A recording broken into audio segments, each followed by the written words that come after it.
नमस्कार अमरावती. खडतर संघर्ष, अपार मेहनत आणि जिद्दीच्या जोरावर यश मिळवणारा तरुण अधिकारी अनिकेत शिवचरण हरणे काळाच्या पडद्याआड गेला आहे.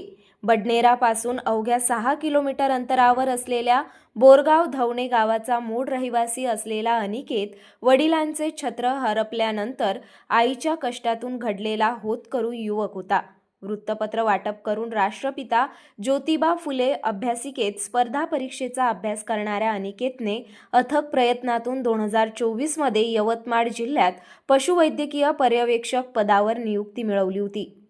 स्वप्नपूर्तीच्या अवघ्या 2 वर्षातच त्याचे आयुष्य अचानक संपले. आईसोबत कोकण सहलीसाठी गेलेल्या अनिकेतला रत्नागिरी जिल्ह्यातील खेडजवळ तीव्र हृदयविकाराचा झटका आला. उपचारासाठी रुग्णालयात दाखल करण्यात आले, मात्र डॉक्टरांनी त्याला मृत घोषित केले.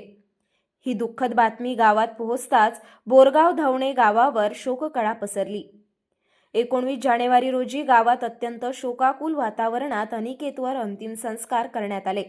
अभ्यासिकेतील सहकारी पोलीस निरीक्षक राहुल तसरे यांच्यासह अनेक मान्यवरांनी कुटुंबियांचे सांत्वन केले. कष्टाळू, निर्मळ मनाचा आणि होतकरू अधिकारी म्हणून ओळख असलेल्या अनिकेत हरणेला शेकडो नागरिकांनी अश्रूंनी अखेरचा निरोप दिला.